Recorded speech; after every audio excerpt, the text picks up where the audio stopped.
ఆత్మస్వరూపులని దివ్యాత్మ బంధువులను పోయిన వారంలో వివేక చూడమని అనేటువంటి గ్రంథంలో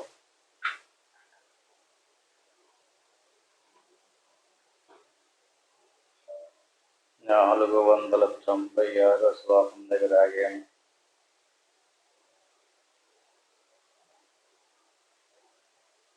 ఒకసారి చదివినటువంటి శ్లోకాలను 1, 2 గుర్తు చేసుకుని మిగతా శ్లోకాల మీద వివరణ చేసుకుందాం. నిరూపమనాది తత్వం త్వమహమిదం ఇది కల్పనాదోరం నిత్యానందైకరసం సత్యం బ్రహ్మాద్వితీయమేవాహం. అంటే ఇప్పుడు మన అంతర్ముఖంలో సాధనలో కూర్చున్నప్పుడు శ్వాస మనసు లయమైనప్పుడు ఏ సమాధి స్థితికైతే మనం ప్రయాణం చేసామో అటువంటి సమాధి స్థితిలో సాక్షాత్కారమైనటువంటి స్వరూపాన్ని వర్ణిస్తున్నాడు అన్నమాట. ఆ స్వరూపం ఎలాంటిది, దానికి ఎలాంటి రూపనామాలు ఉన్నాయి అనేటువంటిది ఈ శ్లోకంలో కొద్దిగా నిరూపమనాది తత్వం. అది నిరూపించడానికి సాధ్యం కాదట. అంటే దానికి ఇలా తెల్లగా ఉంది, నల్లగా ఉంది, పొడుగ్గా ఉంది, పొట్టుగా ఉంది అని చెప్పడం కుదరదట. నిరూపమనాది తత్వం మహమిద మద ఇది కల్పనాదోరం. దాన్ని కల్పించటం కుదరదు. అది నిత్య సత్యమైనటువంటి చైతన్య స్వరూపం. దానికి ఆది అంతమో లేదు. నిత్యానందైక రసం సత్యం. నిత్యము ఉండేది అదే. నిత్యము ఉండేటటువంటిది అన్నది సత్యము, ఆనంద స్వరూపం. బ్రహ్మ ద్వితీయ మేవాహం. దాంతో సమానమైనటువంటిది ఇంకొక రెండో వస్తువు లేదు. అది తెలియాలంటే ఎవరైనా సరే అంతర్ముఖ వృత్తితో సాధన చేసి సమాధి స్థితికి వెళ్ళవలసిందే. నిర్గుణం నిష్కళం సూక్ష్మం నిర్వికల్పం నిరంజనం ఏకమేవా ద్వయం బ్రహ్మ నేక నానాస్తికించిన. అక్కడికి వెళ్ళినటువంటి వాడికి ఆ స్వరూపం ఎలాంటిదంటే నిర్గుణం, దానికి గుణాలు లేవు. నిష్కళం, ఏ కళంకము లేదు. సూక్ష్మము, చూడటానికి కూడా ఆకారం లేదు. నిర్వికల్పము నిరంజనము, అదే శాశ్వతమైనటివి. ఏకమేవా ద్వయం బ్రహ్మ నేక నానాస్తికించిన. అదొకటే సత్యము. దానిని మరుగుపరిచినటువంటి వస్తు సముదాయం ఏదైతే ఉందో అది అనేక గుణాలతో, అనేక నామరూపాలతో, అనేక రకరకాల వస్తువులుగా ఏర్పడి ఆ స్వరూపాన్ని మరుగుపరుస్తుంది. అంచేది అది సచ్చిదానంద స్వరూపం. అదే నాహమిదం నాహమదోప్యో ఉభయోరవ భాషకం పరం శుద్ధం. అదే నేను, అదే నీవు.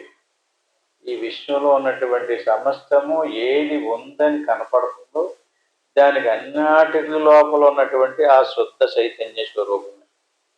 కానీ దాన్ని భాష్యం కప్పేసింది. భాష్య పదార్థం మరుగు, భాష్యాభ్యంతర శూన్యం.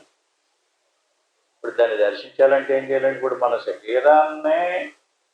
శరీరం కప్పినటువంటి స్వరూపాన్ని చూడాలంటే శరీరాన్ని తొలగించాలి.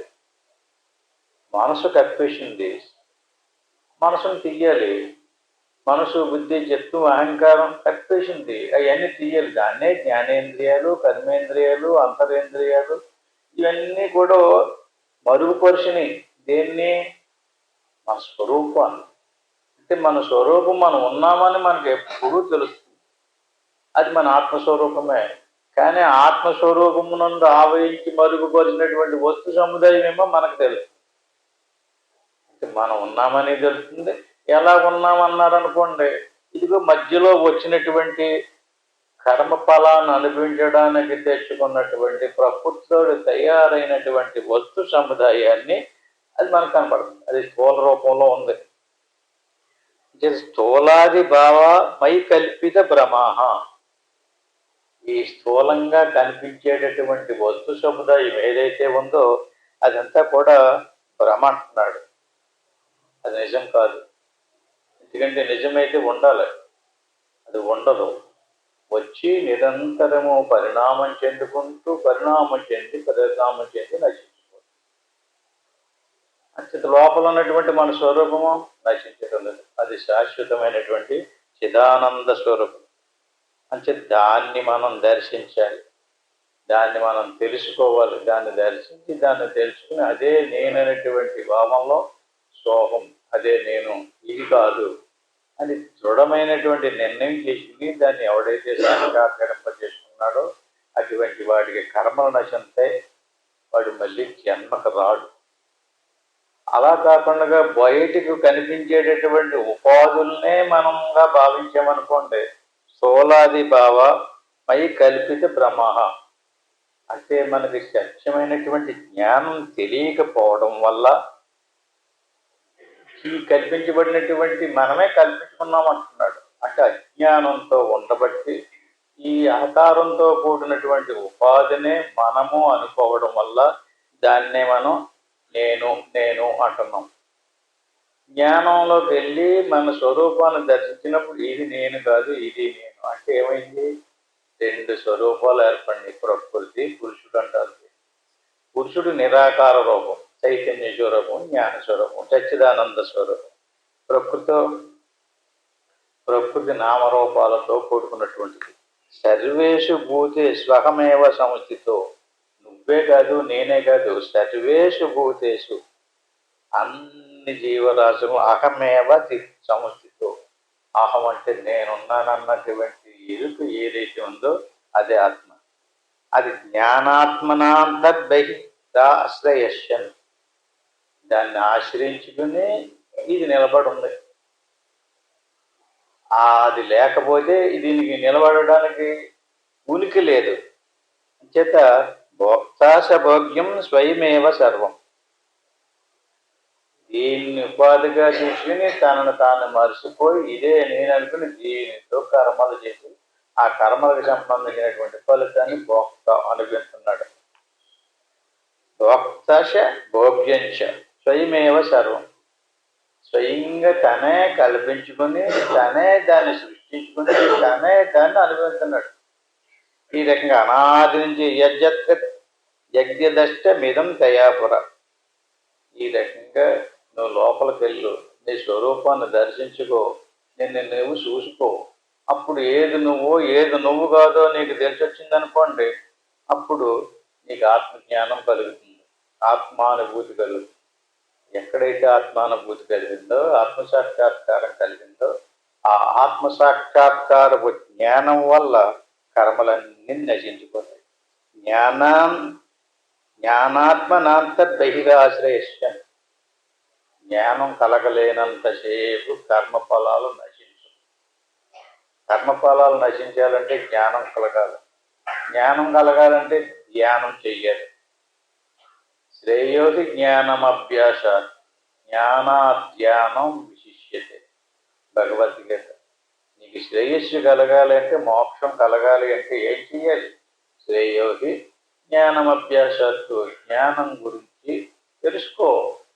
ఎలా తెలుస్తుంది? ఆత్మ ఎలా తెలుస్తుంది? దేవుడు అంటే ఏంటి? దేవుడు ఎక్కడున్నాడో, దేవుడు ఎలా ఉంటాడో అనేటువంటి దాన్ని నిర్ణయించు.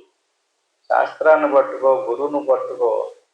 తెలుసుకున్న తర్వాత మళ్ళీ ఇందులోకి అడుగులేసేవంటి జీవితం పోతుంది. ఎందుకంటే శాస్త్రం అనంతం, క్రియలు కూడా అనంతమే. అనంత శాస్త్రం బహువేదితవ్యం, అల్పశికాలో బహుభష్య విఘ్నహుడు. ఎందుకంటే మనం అన్ని పూర్తి చేసేదాకా మన శరీరం నిలబడదు. ఏమైంది? నిరంతరము ఐసు కరిగిపోయినట్టుగా కరిగిపోతుంది కదా, మారిపోతుంది కదా. చేత నీ స్వరూపాన్ని దీన్ని దాటి దాన్ని తెలుసుకోవాలి. ఈ రకంగా తెలుసుకున్నప్పుడు కర్మలు నశిస్తాయి, మోక్షాన్ని పొందుతాడు. లేదంటే మళ్ళీ ఎలా ఎన్ని యుగాలైనా సరే, ఎన్ని జన్మలైనా సరే దాన్ని అలా వస్తూ పోతూ సుఖ దుఃఖాలు అనుభవిస్తూ ఉంటాడు. ఈ సందర్భంగా ఇప్పుడు ఇవాళ మహాశివరాత్రి కదా, చాలా అద్భుతంగా దేశవ్యాప్తంగా శివోహం అంటూ చక్కగా చేస్తున్నారు. ఈ శివరాత్రి నాడు ఏం చెయ్యాలంటే మీరు విన్నారు అసలు? శివ జాగరణం. పొద్దుటి నుంచి ఉపవాసం ఉండాలి, ఏమీ తినకుండా ఉండాలి, నిద్రపోకుండా ఉండాలి. జాగరణం అంటే మెలకుగా ఉండడం. శివ జాగరణం అంటేనో జాగరణం అనలేదు, శివ జాగరణం అన్నారు. అంటే శివ స్మృతిలో, అంటే ఏ స్మృతిలోని, ఏ స్మృతిలో అంటే స్థూల సూక్ష్మ కారణ శరీరాలకు సంబంధించినటువంటి నామరూపాదులతో కూడిన స్మృతి కాదు. అదే స్మృతిలో, ఆత్మస్మృతిలో, అలాగే శివ స్మృతిలో అంటాం. శివుడే ఆత్మ, శివ స్మృతిలో ఉండాలి. అంతేగాని మెలకువలో ఉండి నిద్రపోవద్దన్నారు కదండి. సినిమాలు పెట్టుకుని తీర్థాలలో తిరుగుతూ అవి ఇవి కొనుక్కు తింటే అలా ఏదో రకంగా మెలకువలో ఉండమనా? కాదు కదా. అంటే ఏంటి ఆ మెలకువ? ఒకసారి చూడండి. ప్రతి నెలలోనే మనకు ఒక శివరాత్రి వస్తుంది. వినే ఉంటారు మీరు, నెలకు ఒక శివరాత్రి. ఎప్పుడు వస్తుందండి? పౌర్ణమి వెళ్ళిన తర్వాత వచ్చిన రోజును పాడ్యమి అంటారు. లెక్కెట్టుకుంటూ వెళ్ళండి. పాడ్యమి, విజయ, తదియ, సవతి, పంచమి, షష్ఠి, సప్తమి, అష్టమి, నవమి, దశమి, ఏకాదశి, ద్వాదశి, త్రయోదశి, చతుర్దశి. అమావాస్య వెళ్ళిన తర్వాత, పౌర్ణమి వెళ్ళిన తర్వాత చతుర్దశి రోజునే శివరాత్రి అంటారు. ఏం తడుక్కోకండి. ఎప్పుడు? పౌర్ణమి వెళ్ళిన 14వ రోజు శివరాత్రి అన్నమాట. శివరాత్రి 15వ రోజు ఏమవుతుందండి? అమావాస్య. 14వ రోజు చతుర్దశి, 15వ రోజు అమావాస్య. అమావాస్య ఏముంటుంది? అంత గాఢాంధకారమైనటువంటి చీకటి, చంద్రుడు ఉండడు. చంద్రుడినే గురి పెట్టుకుని ఎందుకు బోధించారో చూడండి. చంద్రుడిని, చంద్రుడు అంటే ఎవరు? చంద్రమా మనసో జాత, అంటే మన మనసుకు చంద్రుడు అని పేరు. ఇప్పుడు పౌర్ణమి నాడు పూర్తిగా 15 కళలతోని కూడా చంద్రుడు వికసిస్తున్నాడు ప్రకాశవంతంగా. దాన్ని మనం పౌర్ణమి అంటున్నాం. అంటే 15వ రోజు అన్నమాట. ఇప్పుడు పౌర్ణమి వెళ్ళినటువంటి మర్నాడు ఏమైందో చూడండి. చంద్రుడిలోని ఒక కళ తగ్గిపోతుంది. 2వ రోజు ఇంకొక కళ, 3వ రోజు ఇంకొక కళ. అంటే చంద్రుడు రోజు రోజుకి పౌర్ణమి వెళ్ళిన తర్వాత, పౌర్ణమి నాడేమో పూర్ణంగా పూర్ణిమ, పౌర్ణాన్ని పూర్ణిమ అని కూడా అంటారు. అంటే పూర్ణంగా ఉన్నాడు కనుక పూర్ణిమ అంటారు. అంటే మన్నాడు తగ్గింది, ఆ మన్నాడు కూడా తగ్గింది. అలా కొంచెం కొంచెం ఒక్కొక్కళ్ళ తగ్గిపోతూ వచ్చాడు. ఇంక 14వ రోజుకి వచ్చేటప్పటికి ఇంక ఒక కళే మిగిలింది. ఆ కళ కూడా పోతే అమావాస్య. బాగా చూడండి. ఇప్పుడు మనం పూర్తిగా జ్ఞానేంద్రియాలు 5, లెక్క పెట్టుకోండి. కర్మేంద్రియాలు 5, అంతరేంద్రియాలు 4. ఎన్ని? 14. ఈ 14 పోయిన తర్వాత సమాధి, అది అమావాస్య. అంటే 14 ఇంద్రియాలు, జ్ఞానేంద్రియ, అంతఃకరణ, కర్మేంద్రియాలు సముదాయం సాధనలో ఆగిపోవాలి. అంటే ఒక్కొక్క ఇంద్రియం పడిపోవాలి. కర్మేంద్రియాలు ఒకటే పడిపోతుంది అనుకోండి, అలా మీరు వదిలిపెట్టలేదు. కాలు లాగినా చెయ్యి లాగినా వదిలిపెడతలేదు. అలా గురువుగా చెప్పినటువంటి ఉపదేశ మార్గంలో వదలకుండా సాధన చేసుకుంటూ వెళ్తున్నారు. అలా సాధన చేసుకుంటూ వెళ్ళినప్పుడు అలా మొత్తం అంతా ఆగిపోయింది. ఇంకా చెట్టు చివరే చిన్న ఎరుక, అదొక కళ, చంద్రకళ అంటారు. అంటే మనసులోని బ్రహ్మ యొక్క చిదాభాస ప్రతిబింబాన్ని కళ అంటారు. ఒక్క కళ ఉంది. ఆ కాంతసేపు ఊరుకున్నాం అనుకోండి, మీకు ఏమీ తెలియకుండా పోతుంది, సమాధిలోకి వెళ్ళిపోతారు. అంటే 14వ రోజునే, అంటే చంద్రుని యొక్క ఒక కళ మిగిలినప్పుడు గురిపెట్టి ఆత్మసాక్షాత్కారాన్ని పొందాలన్నమాట. అదే శివరాత్రి. 14వ రోజు అంటే శివరాత్రి అని ఎందుకన్నారు దాన్ని? అక్కడ మెలకువగా ఉండాలి. మెలకు కొండకుండా ఆలోచన వచ్చిందనుకోండి వ్యవహారకంలోకి వచ్చేస్తాడు. నిద్రపోయాడు అనుకోండి అమాసలోకి వెళ్ళిపోతాడు. నిద్రపోకూడదు, మెలకులోకి రాకూడదు, ఏమనుకోకూడదు, నిద్రపోకూడదు, ఎరుకు కలిగి ఉండాలి. ఎరుకు కలిగినటువంటి స్థితులు అలా గురిపట్టి ఉంటున్నట్లయితే అక్కడ ఇప్పుడు ఈయన చెప్పినట్టుగా మయి అఖండ సుఖాంబోధౌ బహుదా విశ్వసనీయ, అప్పుడు అది అఖండమైనటువంటి అపారమైనటువంటి ఆ శుద్ధ చైతన్య స్వరూపం మీకు సాక్షాత్కారం. అంటే ఆ శివుని యొక్క దర్శనం అయిందన్నమాట. శివుని యొక్క దర్శనం ఎవరికైందో వారికి కర్మలన్నీ నశించిపోయి. దీన్ని మరి ఎలా చెబితే ఎవరికి తెలుస్తుంది? ఇది శివరాత్రి అంటే నమ్ముతారా? ప్రతిదాన్ని తీసుకొచ్చి మళ్ళీ మన దాంట్లోకి చూపెడుతున్నారు ఏంటంటే 14వ రోజు శాస్త్రం క్లియర్గానే ఉంది, మరుగు లేదు. దాన్ని భాష్యంగా కథ రూపంలో కూడా చూపించారు. దీన్ని లింగోద్భవ కాలం అంటారు. శివరాత్రి నాడు ఈశ్వరుడు లింగ రూపంలో ఆవిర్భవించాడు. ఈశ్వరుడు అన్నారనుకోండి, మెడలో పాము, పక్కనే పార్వతీదేవి, నందీశ్వరుడు, ఏమి వాహనాలు ఎన్ని వేసి కూర్చున్నాడు అనుకోండి, ఆయనకు ఒక ఆకారం ఉంది. లింగోద్భవం అంటేనా ఆకారం లేని స్థితి. లింగాకారము, లింగము. లింగం అంటే అర్థం ఏంటండి? ఇప్పుడు మనం ఏదైనా ఒక వస్తువును చూసామనుకోండి, చూసిన వస్తువుని మన స్మృతిలో ఉంటే దానికి లింగం అని పేరు. అంటే ఆత్మ సాక్షాత్కారం పొందినటువంటి స్మృతికి లింగము అని పేరు. మనం బాహ్యంగా అనేక వస్తువులు చూస్తున్నాం. ప్రపంచంలో నామరూపాలతో కూడినటువంటి దృశ్య సముదాయాలను చూస్తున్నాం. ఇలాంటి దృశ్య సముదాయాల తాలూకు స్మృతులన్నీ కలిగినటువంటి సముదాయానికి లింగ శరీరం అని పేరు. లింగ శరీరం స్థూల శరీరంలో ఉంది. అంచేత స్థూలాది బాబా మై కల్పిత బ్రహ్మ. అంటే ఈ లింగ శరీరం ఏం చేసింది?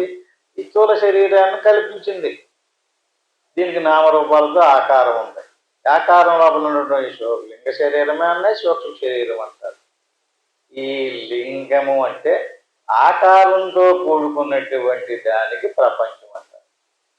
ఆకారము లేనటువంటి చైతన్యానికి శివలింగము అంటారు. అంటే శివుణ్ణి ఏ రూపంలో చూడాలి? లింగాకార రూపంలో ఆరాధన చెయ్యాలి. దాని కథ ఎటో చూద్దాము. ఒక పురాణంలోకి వెళ్దాం. బ్రహ్మదేవుడు, విష్ణుమూర్తి ఇద్దరు నేను గొప్ప అంటే నేను గొప్ప అని చెప్పేసి పోరాటం చేశారు. ఆ పోరాటం చేసినప్పుడు సృష్టిని అంతటా నేనే కదా సృష్టించాను, అంచేత నేనే గొప్ప అన్నాడు బ్రహ్మదేవుడు. నేను నిన్ను సృష్టించి నీవు సృష్టించినటువంటి జగత్తుని కాపాడుతున్నాను, పోషిస్తున్నాను కదా, నేను గొప్ప అన్నాడు విష్ణుమూర్తి గారు. లేదు, నేను సృష్టించేనే కదా నువ్వు కాపాడుతున్నావు, నువ్వు సృష్టించకపోతే నువ్వు ఎక్కడ కాపాడుతావు అంటే, నేను నువ్వు సృష్టించిన దానికంటే ముందు నిన్ను నేను సృష్టించాను కదా అన్నాడు ఆయన. దాంతో తగ్గు పెరిగింది. ఇద్దరికి దెబ్బలాట మొదలైంది. వాళ్ళిద్దరు ఎన్నో యుగాలు దెబ్బలాడుకున్నారటండి. సంవత్సరాల్లో నెలలో గట్ట కాదు, ఎన్నో యుగాలు గడిచిపోయినాయి. ఎవడూ ఓడిపోవట్లేదు. ఎవడూ ఓడిపోకపోతే అప్పుడు ఈశ్వరుడు ఏం చేసాడంటే అండి, లింగ రూపంలో, జ్యోతి స్తంభ రూపంలో, అంటే లింగాకార రూపంలో వాళ్ళిద్దరి మధ్యనే ప్రత్యక్షమయ్యాడు. ఆకారం లేదు దానికి. లింగాకారం ఎప్పుడన్నా చూడండి, ఆకారం లేదు కదా దానికి. ముక్కు, ముఖం, చెవులు ఏముండవు. నిర్వికారమైనటువంటి ఆకారం అన్నమాట. ఆ నిర్వికారమైనటువంటి లింగాకారం వాళ్ళిద్దరి మధ్యని ప్రత్యక్షమైంది. అలా ప్రత్యక్షమైనటువంటి సమయాన్ని లింగోద్భవ కాలము అంటారు. అంటే ఈవేళ రాత్రి 12 గంటలకి ఆ లింగాకారం ఆవిర్భవించదట. 12 గంటలు ఎందుకు చెప్పారండి? కాలాన్ని చూడండి, అలా తీసుకెళ్ళి అర్ధరాత్రి మళ్ళీ 12 దాటితే మళ్ళీ ఇంకో కాలంలోకి వెళ్ళిపోవాలి.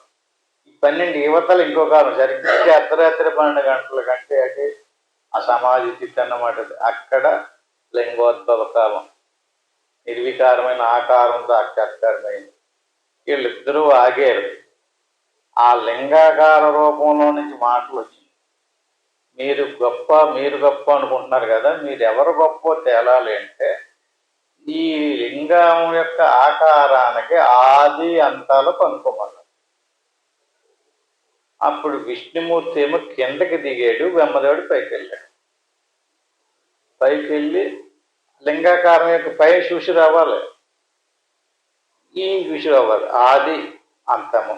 అంతం అంటే పైన ఎక్కడ దాకా ఉందో లెక్క కట్టి రావాలి. ఇన్ని కిలోమీటర్లు ఉంది అని చెప్పి, లోపలికి ఇన్ని కిలోమీటర్లు ఉందని ఈయన చెప్పాలి. ఎవడు చెప్పుతాడు వాడు గొప్పడు అన్న. ఇద్దరు కూడా పైకి ఒకడు కిందకి ఒకడు అలా యుగాలు యుగాలు యుగాలు గడిచిపోతున్నాయి. ఎన్ని యుగాలు అయిపోయినా సరే ఆ లింగం యొక్క ఆది అంతము కనుకోలేదు. ఒకసారి చూడండి, చైతన్యానికి ఆది అంతమేది? అన్ని జీవరాశుల్లోనే నిర్వికారమైనటువంటి చైతన్యమే. చైతన్యానికి కొలత లేదు.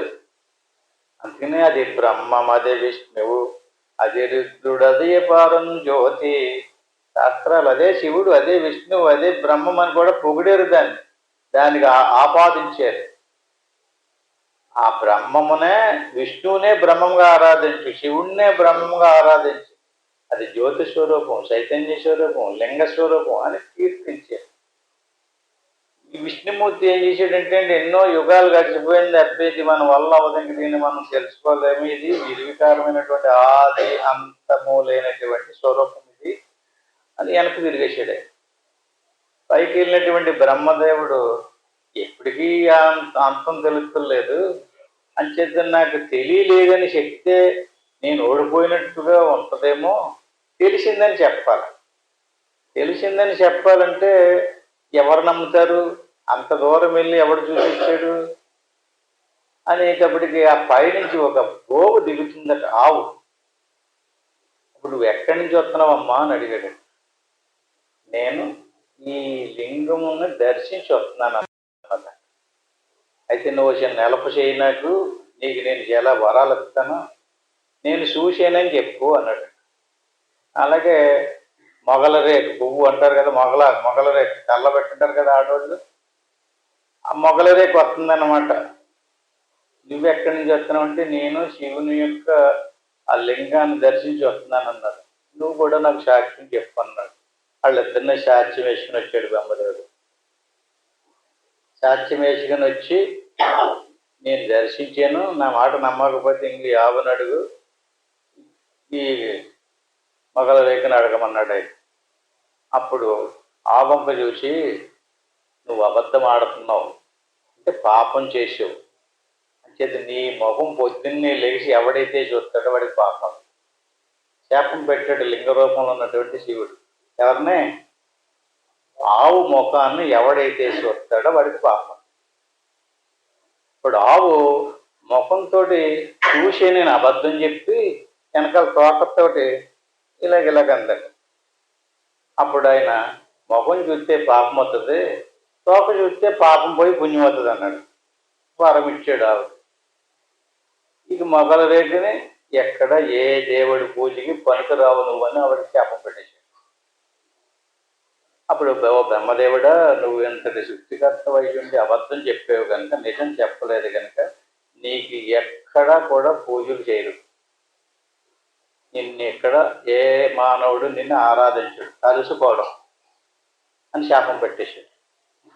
విష్ణువుని అడిగాడు, నువ్వేమయ్యా అంటే, నాకు ఆది కనిపించలేదు బాబు అని చెప్పాడు. నువ్వు నిజం చెప్పావు కనుక రాబోయే యుగాలలో నిన్నే అందరూ పూజిస్తారు, నీ స్వరూపాన్ని లోక రక్షణార్థం నువ్వు ఎత్తినటువంటి అవతారాలని కీర్తింటారో పొగుడుతూ ఉంటారు అని విష్ణుమూర్తికి వరం ఇచ్చాడు. ఈ రకంగా కథ నడిచిందండి. విష్ణుమూర్తికి వరం వచ్చింది, బ్రహ్మదేవుడి శాపం వచ్చింది. ఇప్పుడు ఆవుని గురించి కూడా చెప్పుకుందాం అంతరాత్మంలోకి వెళ్ళి. ఆవు అంటే వాక్ అండి. దాకా గుర్తు పెట్టుకోండి, వాక్కే మూల కారణం శాస్త్రానికి చెప్పాలంటే. శృతి అంటే చెవి వినేది, వాక్ పలికేది. అంటే వాక్ అంటే ఆవరణం కదండి. ఆవు ముఖాన్ని చూడటం అంటే ఏంటండి? ఆవు ముఖం చూడటం అంటే ఆత్మసాక్షాత్కారం పొందకుండగా చెప్పినటువంటి వాక్కు ఆవు యొక్క ముఖం. అనుభవం లేకుండగా, అనుభవించకుండగా ఇష్టం వచ్చినట్లుగా వాడు గొప్పదనాన్ని ప్రదర్శించి ఆధిపత్యాన్ని చూపించడానికి ఏదేదో చెప్తుంటాడు. వాడు మతాన్నే ఉపయోగించుకుంటాడు, వాడు శాస్త్రాన్నే ఉపయోగించుకుంటాడు. ఏది ప్రమాణంగా చూపెడుతున్నాడు? ప్రతిదానికి కూడా ఏదన్నా చెప్పేటప్పుడు ఒక శాస్త్రం ప్రమాణం కావాలి. శాస్త్ర ప్రమాణం లేకుండా చెప్తే ఒప్పుకోకూడదు. ఎందులో ఉంది, ఇందులో ఇందు ఇలా చేస్తే నీకు మోక్షం వచ్చేస్తుందంటే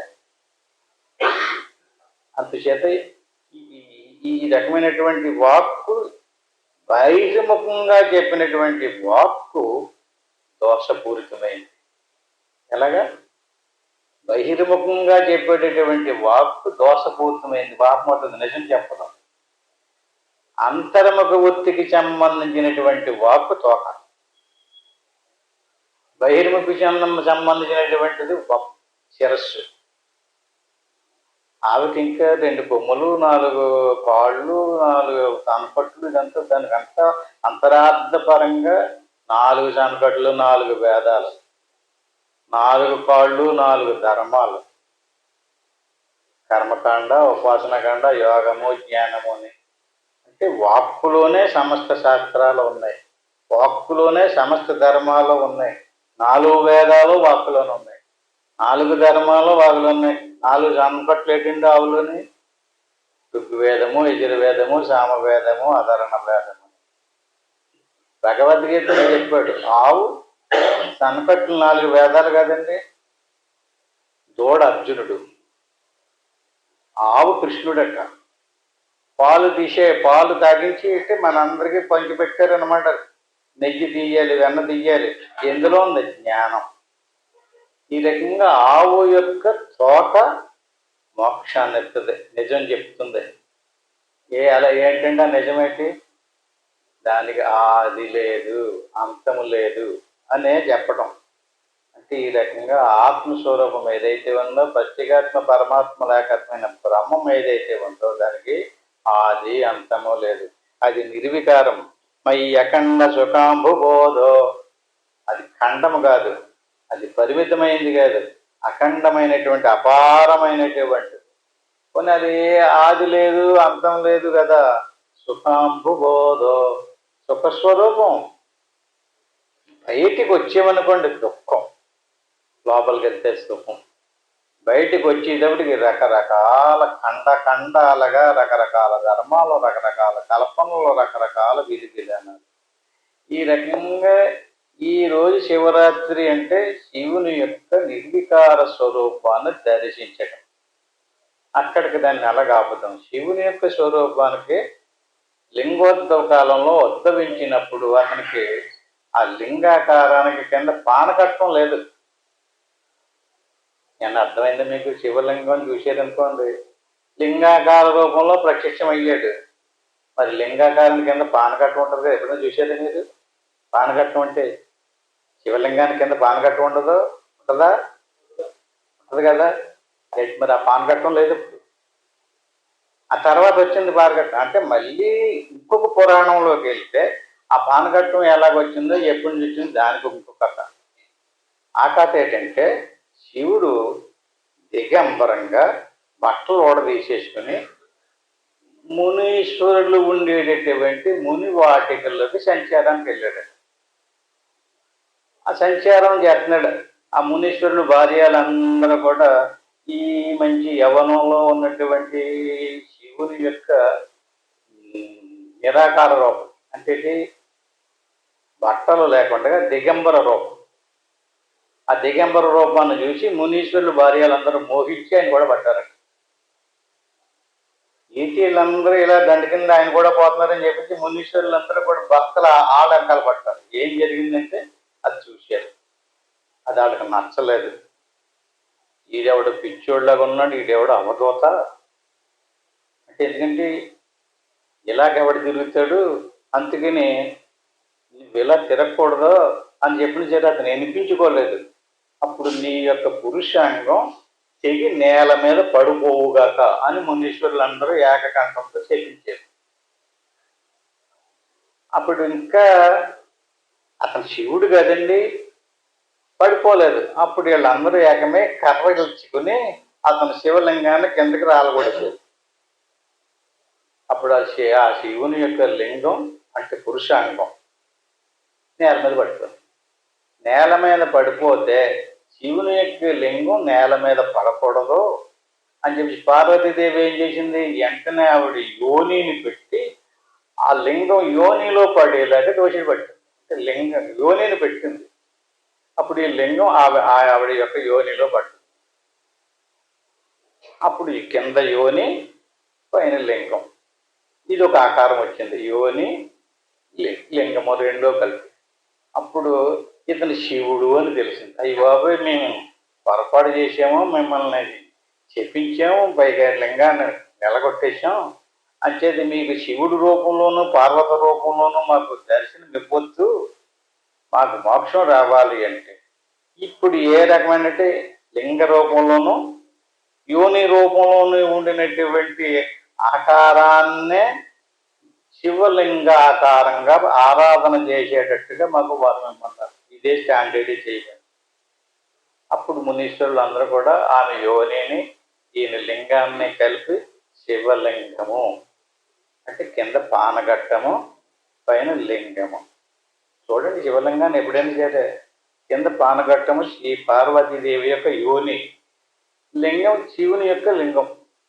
ఈ రెండింటినీ కలిపినటువంటి సముదాయం కిందదే ప్రకృతి, పైది పురుషుడు. ప్రకృతిం పురుషం విద్ది అనాదేవ భావతి. ఆది నుంచి కింద ప్రకృతి స్వరూపము, పైది పురుష స్వరూపం. రెండింటినీ కలిపి శివలింగాకార రూపంలో ప్రతిష్ఠించి దానికి గుడి కట్టి పూజించేటట్టుగా వరాలు ఇచ్చారు. అంటే ఇప్పుడు లింగాకారాన్నే ఏది కప్పిందండి? ప్రకృతి. బాగా చూడండి, లింగాకారాన్ని నిర్వికారమైనటువంటి ఆకారాన్ని ప్రకృతి ఏం చేసింది? దోషుడు పెట్టి కప్పినట్లుగా కప్పేసింది. అలా లింగాకారాన్ని యోని కప్పడం వల్ల సృష్టి ఏర్పడింది. సృష్టి ఎక్కడి నుంచి వచ్చింది? సృష్టికి మూల కారణం ఏది?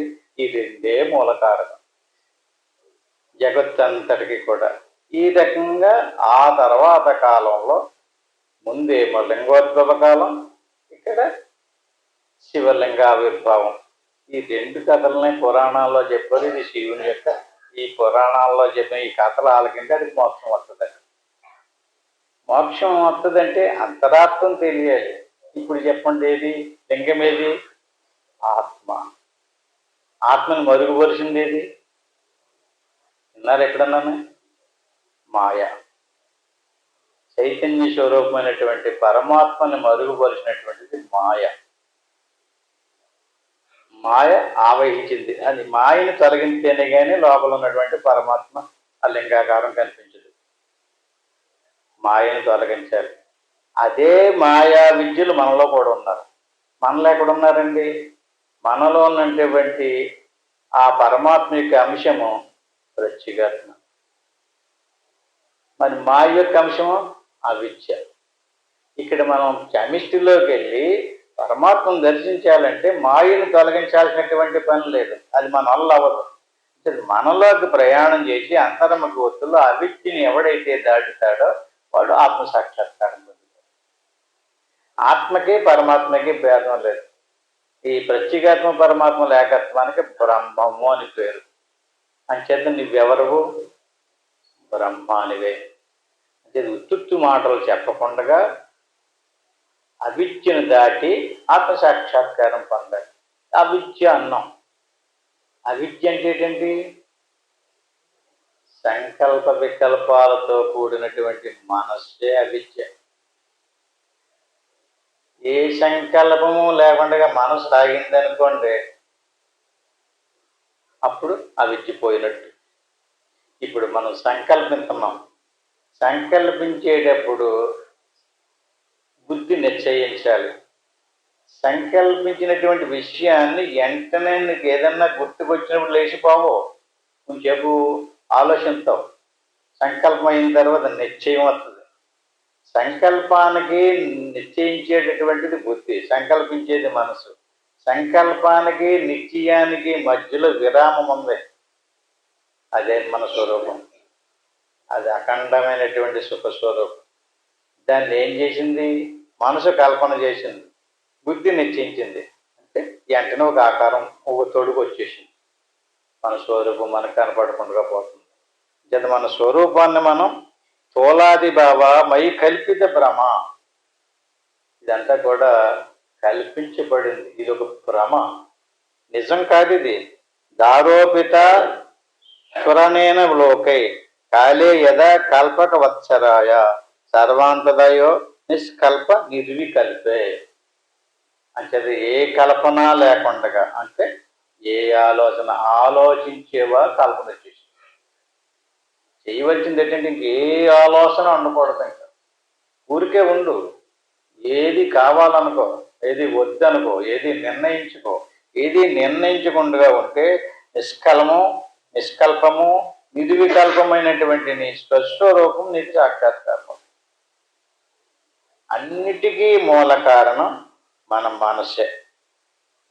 కేవలం భ్రాంతి చేత ఏది నేనో ఏది దేవుడో తెలియకపోవడం వల్ల మన మనసు రకరకాల కల్పన చేస్తుంది. ఇది కాదు అది అంటాడు, అది కాదు ఇది అంటాడు. ఈ చెప్పేవాళ్ళు అందరూ కూడా అనుభవించి సాధన చెయ్యరు. సాధన చేసి చెప్పేవాడు మాట ప్రమాణంగా తీసుకోండి. అందుకనే శాస్త్రం ఏం చెప్పింది? ఎవడైనా సరే చెప్పాలనుకున్నప్పుడు శాస్త్రము తెలియాలి, గురువు ఉండాలి, అతనికి ఆత్మసాక్షాత్కారం కలగాలి. ఆత్మసాక్షాత్కారం అంటే ఏంటంటే ఎందుకని? మనస్సు ఆగటమే. మనసు ఏ ఆలోచన లేకుండా ఆగిందనుకోండి, మనసు ఆలోచన చేసింది, ఆలోచన చేసినప్పుడు వెంటనే బుద్ధి తీసేసుకుని నిశ్చయం చేసేస్తుంది.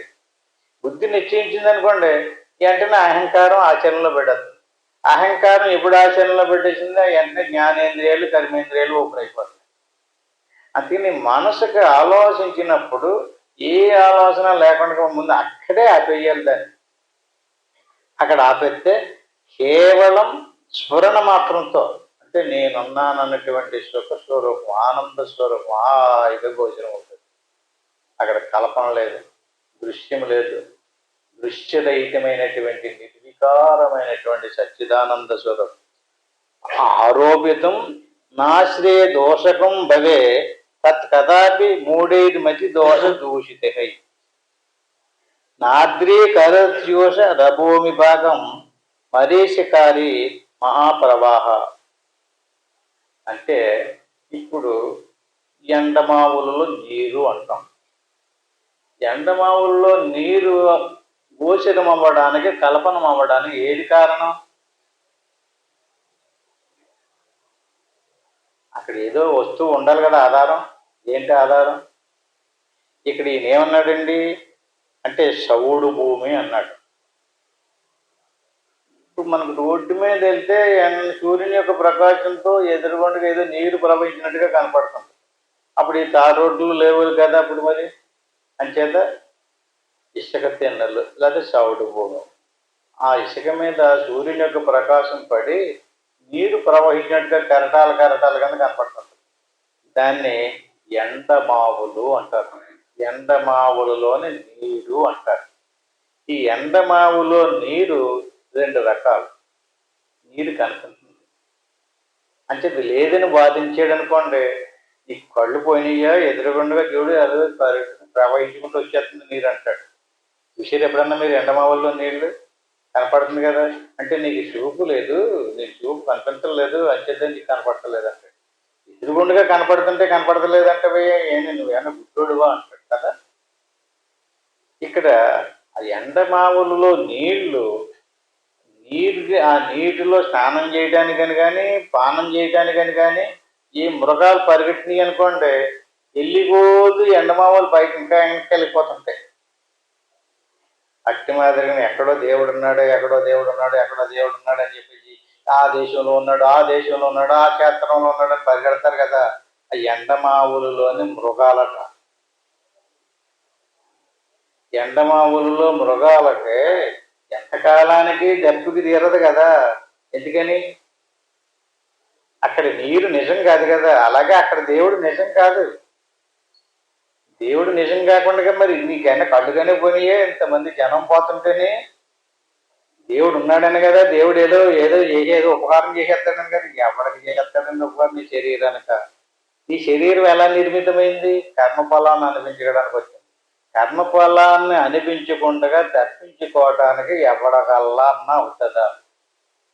కర్మఫలం ఎవడో తప్పించుకోలేడు. ప్రారంభం భోగతో నశ్యత్. కర్మఫలం పోవాలంటే కళ్ళు మూసిగా అనిపించవలసిందే. ఇంకా తితీక్ష, ఓర్చుకో, సహించు, బుద్ధిని వికసింపజేర్చుకో, జ్ఞానం సంపాదించుకో. కర్మఫలం నశించాలి అంటే అనిపించి తీరాలంటే. అంచేత ఎవడో కూడా ఆ రకంగా బయటికి ప్రయాణాలు చేసి మోక్షం పొందినటువంటి చరిత్ర దాఖలాల్లో లేవు. మరి ఎందుకు పెట్టారండి అంటే మనుషులు ఏమన్నా గొర్రెల కింద ఇలాగ ఎందుకు తిప్పేసారు ఇలాగంటే, మరి లోపలికి రావాలంటే ఒకేసారి ఎలా వస్తాడండి మనిషి? ఈ నిర్వికారమైనటువంటి నిరాకారమైనటువంటి నీ శరీరము కాదు, నాహం దేహో నేంద్రియాణ్యంతరంగం, నువ్వు ఇంద్రియాలు కాదు, ప్రాణాలు కాదు, శరీరాలు కాదు, మనసు కూడా కాదు అంటే చిచ్చి ఇది కాకపోతే ఇంక నేనేంటి అసలు?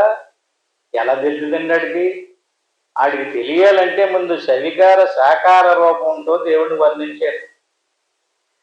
వర్ణించి దానికి కొన్ని కథలు తయారు చేసి దాని మీద ఒక భక్తి విశ్వాసాలు కలిగించి ఆ తర్వాత నిర్వికారమైనటువంటి రూపాన్ని తీసుకొచ్చి దాంట్లో ప్రవేశపెట్టారు. దీంట్లోకి రాలేనంతసేపు కూడా దాంతో పూర్తవదు. ముందు ప్రయత్నం అదే. ఈ కర్మకాండలోనే జ్ఞానే నాత్మని పశ్యంతి చేసిదాత్మానమాత్మన అన్యే సాంఖ్యేన యోగేన కర్మయోగేన చాపరే. అంటే తనలోనటువంటి దేవుణ్ణి ఆత్మనే, అంటే తనలో ఉన్నటువంటి దేవుడికి ఏం పేరండి? ఆత్మ. అటువంటి ఆత్మస్వరూపాన్ని తెలుసుకుని ఆత్మస్వరూపాన్ని ధ్యానించినటువంటి వాడికి మోక్షం పొందు. జ్ఞానే నాత్మని పశ్యంతి అంటే చూస్తాడు. సాధన చేయలేనటువంటి వాడు ఆత్మను చూడటం కుదరదు. ఆత్మ చూడటువంటి శ్వాస మనసు ఆగినటువంటి స్థితి ఎవరికి కలిగిందో వాడికి ఆత్మ కనపడుతుంది. పశ్యంతి చూస్తాడు. అలా చేయలేదు అతను, జ్ఞానం చేయడు. మరి ఎలాగా ఆడికి దేవుడు కనిపించడు కదండి. అన్యే అంటే అన్యులు. ఆడి దేవుడు మతస్థులు కాదు. ఆడలో తెల్లలేదు. దేవుడు ఎక్కడున్నాడో ఎలా ఉన్నాడో తెల్లలేదు. అన్యే సాంఖ్యేన యోగేన కర్మయోగేన చాపరే. అన్యులు ఏం చేస్తుంటారంటే దేవుడు ఇది కాదు, ఇది దేవుడు కాదు, ఇది దేవుడు కాదు అంటూ సాంఖ్య దర్శనాన్ని, సాంఖ్య మతాన్ని అనుసరిస్తారు. మరి కొంతమంది యోగా క్లాసులు అయ్యి పెట్టి యోగాభ్యాసాలు చేస్తుంటారు, సాంఖ్యేన యోగేన. మరి కొంతమంది కర్మయోగేన చాపరే. భజనలు చేస్తూ, పాటలు పాడుతూ, పాదయాత్రలు చేస్తూ, తీర్థయాత్రలు చేస్తూ తిరుగుతారు. కర్మయోగేన చాపరే. భగవద్గీతలో ఎవరు చెప్పారు ఇది? కృష్ణుడు. అంటే ఈ కర్మయోగంలో ఎందుకు వచ్చాడు అంటే జ్ఞానయోగం తెల్లలేదు అతనికి. ఆ కర్మయోగం నుంచి ఎందులోకి రావాలి? భక్తి యోగంలోకి, యోగ మార్గంలోకి, సాంఖ్య మార్గంలోకి, ఆ తర్వాత జ్ఞాన మార్గంలోకి వచ్చి స్వయంగా తనలోనటువంటి ఆత్మను దర్శిస్తాడు. చేత నాద్రీ కరోష రఘోమి భాగం. ఈ రకంగా ఆ ఎండమావులలో నీళ్లు స్నానం చేయడానికి, తాగడానికి ఎలా ఉపయోగపడవో ఉన్నట్టు మాత్రం కనపడతా ఉంటుంది. ఉన్నట్టు కనపడుతుంది కదా, నిజమే అనుకుందారంటే తాగడానికి పనికిరాదు. మరి కనపడితే తాగడానికి ఉపయోగించాలి కదండి. అట్టి మాదిరి భాష్యంలో ఉన్నటువంటి కర్మల సుఖాన్ని ప్రమాణం తీసుకోండి. 699 499 కనపడుతుంది కదా అంటే నీకు సుఖాన్ని ఇస్తాయి అనుకుంటున్నావేమో, దుఃఖాన్ని ఇస్తాయి. చూడండి, కానీ ఎక్కడికో ఏ కాశీ వెళ్ళారనుకోండి, వాళ్ళు ఇంతలా వాసిపోయి నెప్పులతోటి బాధలతోటి వస్తాడు. సుఖమేది అంటే ఏదో భావన, అంటే తృప్తి నేను పొందేసాను ఎంతకుండగా కనపడి. ఈ రకంగా పోనీ స్నానం చేయడానికి పనికి రాలేదు, తాగడానికి పనికి రాలేదు, పోనీ అక్కడున్న భూములన్నా తడిపిందా అంటున్నాడు. అంటే భూమి మీద నీరు ప్రవహించింది కదండి, మరి భూమి అన్నా తడిసిందా? తడుస్తుందా భూమి? భూమి తడదో. వీడికి తాగడానికి పనికి రాలేదు, అలాగని చెప్పి స్నానం చేయడానికి కూడా పనికి రాలేదు. మరీషిక వారి మహాప్రవాహ. కానీ అది మహాప్రవాహం. ఓ కెరటాల కెరటాల కింద ప్రవహించేస్తుంది. భూమిని తడుపుతులేదు, వీడికి దప్పికి తీరటం లేదు, స్నానం చేయడానికి పనికిలేదు. బహిర్ముఖంగా చేసేటటువంటి కర్మకలాపం అంతా అలాంటిది. కానీ అద్భుత మహాప్రవాహం. అక్కడున్న జనాలు ఇంకా అంతు పొందులేనట్టు జనం ఉంటారు. కానీ ఏమి లేదు అక్కడ, సుఖం లేదు. వెళ్ళిపోతాడు కదండి, శరీరం వెళ్ళిపోద్ది కదా, రేపు మాపు ఊడిపోద్ది కదా. ఊడిపోతే ఏమిటి, ఏ అయితే కర్మకలాపాలు చేసాడో దానికి సంబంధించినటువంటి దానంతా సంస్కార రూపంలో మనసును పట్టుకుంటుంది. మళ్ళీ వచ్చి అదే పని, మళ్ళీ వచ్చి అదే పని, మళ్ళీ వచ్చి అదే పని. అందుచేత ఇలాగ అలవాటు పడిపోయినాడు ఏం చేస్తుంటాడు, ఆత్మజ్ఞానంలోకి రాడు. ఆత్మజ్ఞానంలోకి రాడు. 9వ అధ్యాయంలో భగవద్గీతలో చాలా క్లియర్గా చెప్పాడు, ఈ భూత పేదాదుల్ని పూజించేవాడు భూత పేదాదులనే పూజించాడట. మళ్ళీ వచ్చి పితృదేవతలను ఆరాధించేటటువంటి వాడు మళ్ళీ పితృదేవతలనే ఆరాధించాడు. మళ్ళీ దేవతలను ఆరాధించేటటువంటి వాడు మళ్ళీ వచ్చి మళ్ళీ దేవతలను ఆరాధించాడు. ఎందుకు అలా చేస్తున్నాడండి, అది స్వభావం అయిపోయింది, అది సంస్కారం అయిపోయింది. అంటే ఈ దేవతలను ఆరాధించే నీకు అలా కలిసి వచ్చేస్తే ఇలా కలిసి వచ్చేస్తా అంటాడు. 9వ అధ్యాయం చదవండి. అది ఒక అలవాటు పడిపోయి అలవాటు చేసేసుకుంటాడు. అంచేత జ్ఞానం కలగకపోతే అజ్ఞానం భావనార్థాయ ప్రతిమ పరికల్పిత. అజ్ఞానంతో ఉన్నాడో, ఆత్మ అంటేటో, పరమాత్మ అంటేటో, బ్రహ్మం అంటేటో, దేవుడేంటో, జీవుడేంటో తెల్లలేదు అతనికి. అటువంటి వాడికి, అజ్ఞానంతో ఉన్నటువంటి వాడికి ప్రతిమ పరికల్పిత. దేవుడికి ఒక బొమ్మ ఆకారంలో ప్రతిమను కల్పన చేసి పెట్టారు. దీన్ని బాగా ధ్యానం చేసి పూజించుకో భక్తితోటి. ఈ రకంగా చేయడం వలన నీకు మనసు ఏకాగ్రతలోకి వస్తుంది, మనసు శుద్ధం అవుతుంది. అప్పుడు గురువులు చెప్పేటటువంటి శాస్త్రాలు చెప్పేటటువంటిది నీకు ఎక్కిద్ది. ముందే నీకు ఎక్కదో అని చెప్పి ముందు ప్రతిమలను ఆరాధించుకోమన్నారు. శాస్త్రమే చెప్పింది, కానీ అక్కడితో ఉండిపోమని లేదు. అది అలాగెందుకు పెట్టారో నీకు మరీ బొత్తిగా ఆ ఊరు అసలేదు కదా అని చెప్పేసి పెట్టారు అక్కడ. అంచేత నాకు ఇది అలవాటు పడిపోయింది, నేను ఇందులో జీతలకు రానన్నాడు అనుకోండి. అంచేత అతనికి ఎంతకాలమైనా సరే మళ్ళీ వెళ్తాడు వస్తుంటాడు అలాగా. అంచేత ఆకాశవల్లేప విదూర గోహ మాదిత్యవద్భాష విలక్షణోహం ఆహార్యవన్నిత్య వినిత్యులోహం మంబోధివత్పార వివర్తితోహం. చేత ఆకాశవల్లేప విదూర గోహ. ఈ స్థూల సూక్ష్మ కారణ శరీరాలను దాటిన తర్వాత నీ యొక్క స్వరూపం ఎలాంటిదో ఆకాశవల్లేప విదూర గోహ. ఆకాశం లాంటిది. నిర్మలమైనటువంటి ఆకాశాలను చూడండి, అందులో మేఘాలు లేవు. నిశ్చలమైనటువంటి నిరాకార రూపంలో ఎలా గోచరమవుతుందో అలాంటిది ఆకాశం లాంటి నీ స్వరూపం. అంటే ఆకాశం లాంటి స్వరూపం అన్నారని చెప్పి శూన్యం అన్నారు కొంతమంది. వెంటనే దాన్ని మళ్ళీ ఏమన్నాడు, ఆదిత్య వద్భాష్య విలక్షణోహం. ఆకాశం ఎలాంటిదే, ఖాళీయే, కానీ సూర్యుడు లాంటి ప్రకాశం. సూర్యుడికి ఎలాంటి ప్రకాశం ఉందో నీ ఆత్మకి అలాంటి ప్రకాశం. ఆ ప్రకాశానికి జ్ఞానం అని పేరు. ఆకాశం లాంటి నిర్వికార స్వరూపం, సూర్యుడు లాంటి జ్ఞాన స్వరూపం. ఆహార్యవన్నిత్య వినిత్యులోహం. ఇదేంటి ఆహార్యవన్నిత్య వినిత్యులోహ అంటే పర్వతంలా కదలదు. ఆకాశం లాంటిది, ఆకారం లేనటువంటిది, సూర్యుడు లాంటి ప్రకాశం కలిగినటువంటిది, పర్వతంలాగా కదలదు. ఇంకా ఎంత తుఫాన్లు వచ్చినా సరే, ప్రళయాలు వచ్చినా సరే అక్కడ కొండ కదలదు. ఇంకా అంత నిశ్చలంగా ఉంటుంది. మంబోధి వత్వార వివన్నితోహం. సముద్రములే కొలతలేదు, అపారం. పారం అంటే గోదావరికి అవతల కొట్టి ఉంటుంది, సముద్రానికి అవతల కొట్టి ఉంటుంది. ఈ మాదిరిగా మంబోధి వత్వార వివర్ణితోహం.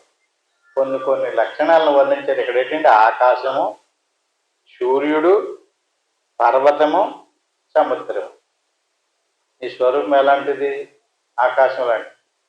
ఇంకోటో సూర్యుని యొక్క ప్రకాశం లాంటిది. ఇంకోటో పర్వతం లాంటిది, కదలదు. ఇంకోటో సముద్రం ఎలాంటిదో అలాంటిది. సరే పోల్చుకోండి. ఆకాశ వల్లేప విదూర గోహ ఆదిత్య వద్భాష విలక్షణోహం ఆహార్య వనిత్య వినిచ్చిలోహం అంబోధి వద్వార వర్ణితోహం. అంచేత సముద్రము లాంటిది, పర్వతం లాంటిది, ఆకాశం లాంటిది, సూర్యుని యొక్క ప్రకాశం లాంటిది నీ స్వరూపం. అటువంటి నిన్ను నువ్వు మర్చిపోయి నిన్ను నువ్వు వదిలేసి నమే దేహేన సంబంధో మేఘేనేవ విహాయస, అలాంటి నీ గురించి ఎవరో చెప్పలేదు, నువ్వేమీ చదువుకోలేదు, ఏ శాస్త్రము నీకు తెలియలేదన్నమాట. ఎందుకని నమే దేహేన సంబంధో మేఘేనేవ విహాయస. శరీరం వచ్చింది, దాన్ని నేను అనుకున్నాం. ఆకాశంలో ఇప్పుడు ఇందాక ఆకాశం లాంటిది ఆత్మస్వరూపం, అందులో మేఘం వచ్చింది. మేఘానికి ఆకాశానికి ఏమైనా సంబంధం ఉందండి? ఆకాశం వేరు మేఘం వేరు. ఆకాశంలోకి మేఘం వచ్చినంత మాత్రం చేత ఆకాశం నాశనం అయిపోయిందా? ఆకాశం నశించిందా? ఆకాశం చెడిపోయిందా? ఏమీ లేదు కదా. మేఘం ఉన్నప్పుడు ఆకాశం ఎలా ఉందో మేఘం లేనప్పుడు అలాగే ఉంటుంది.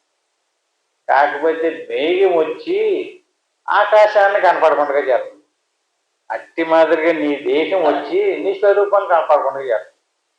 నమే దేహేన సంబంధో, నీ దేహం రాకపోతే నీ స్వరూపంతో నువ్వు ఉంటే బ్రహ్మాండంగా ఉంటూ ఏమైంది? నీ స్వరూపం నీకు కనిపించకుండగా మేఘం ఆవహించినట్టుగా దేహం వచ్చి ఆవహించేసింది నీ స్వరూపాన్ని. మన స్వరూపాన్ని మరుగుపరిచింది మన దేహమే. నీ దేశాన్ని చూసుకుని మురిసిపోయి నేను ఇలా ఉన్నాను నేను అలాగున్నాను అనేవాడు కూడా నువ్వే. అంటే నువ్వు కాదు. మేఘేనేవ విహాయస, మేఘం పోతే మళ్ళీ ఎలాగైతే ఆకాశం స్వచ్ఛంగా ఉంటుందో అథా కుతో మీద ధర్మ జాగ్రత్త స్వప్న సుషుప్తయ అంచేత ఈ దేహం వచ్చింది, ఆ దేహానికి ఒక అవస్థ వచ్చింది, అదే జాగ్రత్త అవస్థ. మనసు వచ్చింది, దానికి ఒక అవస్థ వచ్చింది సుషుప్తలు. ఆ తర్వాత కారణ శరీరం వచ్చింది, దానికి సంబంధించింది సుషుప్తలు. అంటే 3 శరీరాలతో 3 అవస్థలతో 3 గుణాలతో ప్రకృతి ప్రవేశించింది.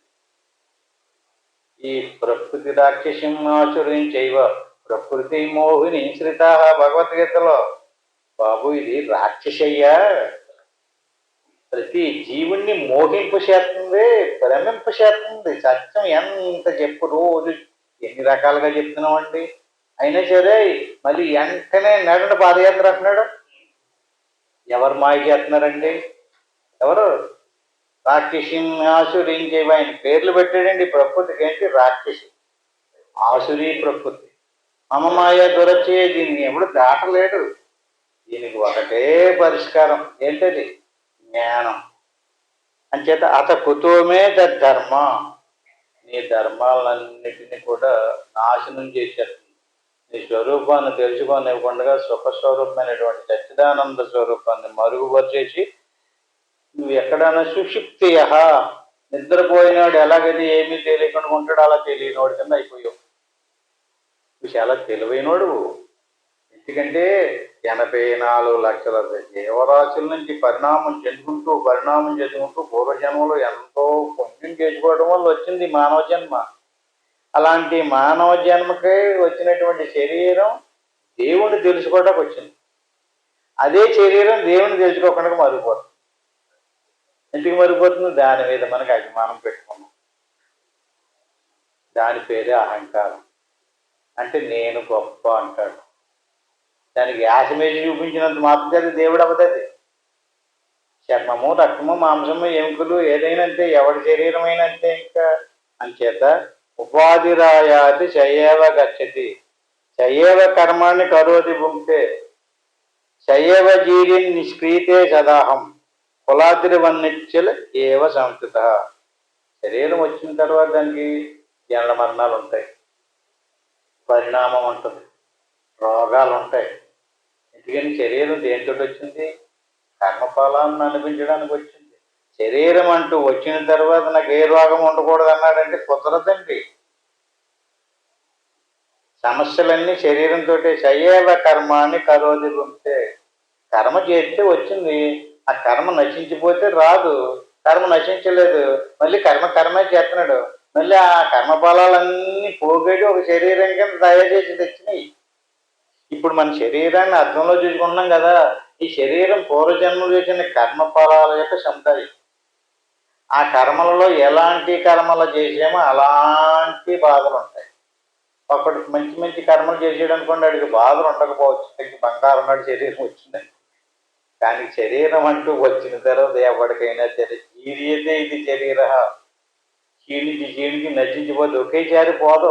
అలా వార్ధక్యంలోకి తీసుకొచ్చి ఆకారం అంతా మరుగువచ్చు.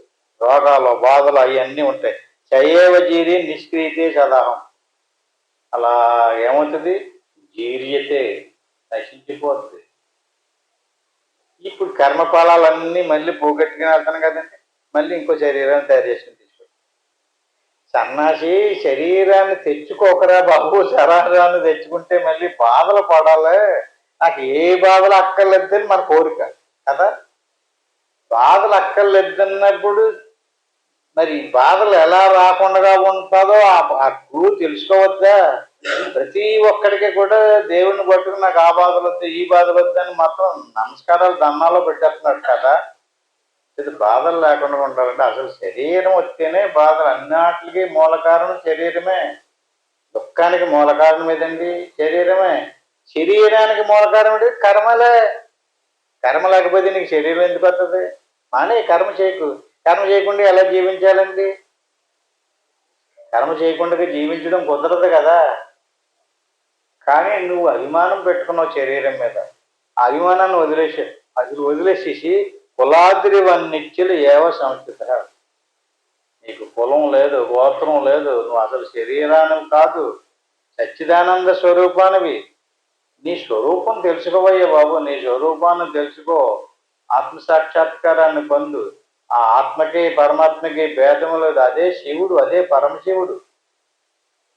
ఈ శివరాత్రి నాడు లింగోద్భవం అంటే చక్కగా అలా కూర్చుని నిద్రపోకుండా మెలుకుండి శ్వాస మనసు ఆగినటువంటి స్థితి అనుభవంలోకి వచ్చిందనుకోండి, మీరు శివరాత్రిని పాటించినట్టే. ఈ బహిర్ముఖంగా పాటలు పద్యాలు నీ శివజాగరణ చేసాడనుకోండి, అది కాదు ఫలితం. ఇది ఈ రకంగా అద్భుతమైనటువంటి ఆత్మ సాక్షాత్కారాన్ని పొందినటువంటి వాడికి కర్మలు నశిస్తాయి, మోక్షం వస్తుంది. సరే, ఇటువంటి మంచి మంచి విషయాలు ఇంకా ఉన్నాయి. వచ్చే వారం చెప్పుకుందాం. ఇప్పుడు ముగించుకుందాం. హరి ఓం తత్సత్. ఆత్మబంధువులారా, మరి చక్కని విషయాలు చెప్పుకున్నాం. చెప్పుకున్నటువంటి విషయాలకు సారాంశం ఏంటండి? మళ్ళీ ధ్యానంలోకి రావాలి. ఏం చెయ్యాలి? ఇలా ప్రశాంతంగా కూర్చొని గురురు బ్రహ్మ గురురు విష్ణువు గురురేవ మహేశ్వర గురువు సాక్షాత్తు పరబ్రహ్మ తస్మై శ్రీ గురువే నమః. దీన్ని గురుమంత్రం అంటారు. దీన్ని ఒకసారి అనుకోవాలి. ఓం నమ శివాయ దీన్ని పంచాక్షరి మంత్రం అంటారు. దీన్ని 3 సార్లు అనుకోవాలి. ఆ పైన ఏమీ అనుకోకుండా వస్తూ పోతూ ఉండేటువంటి శ్వాసను గమనించూ ఉండడమే సోహం భావత్యానం. ఇంటికి వెళ్ళిన తర్వాత ఎవరెవరికి ఎంతంత అవకాశం ఉంటే అంత ప్రయత్నం చేయండి. ఇప్పుడు మాత్రం నేను ఓంకారాన్ని చెప్పేదాకా చక్కగా జ్ఞానంలో ఏకాగ్రతగా కూర్చోండి. ఓం తత్వం.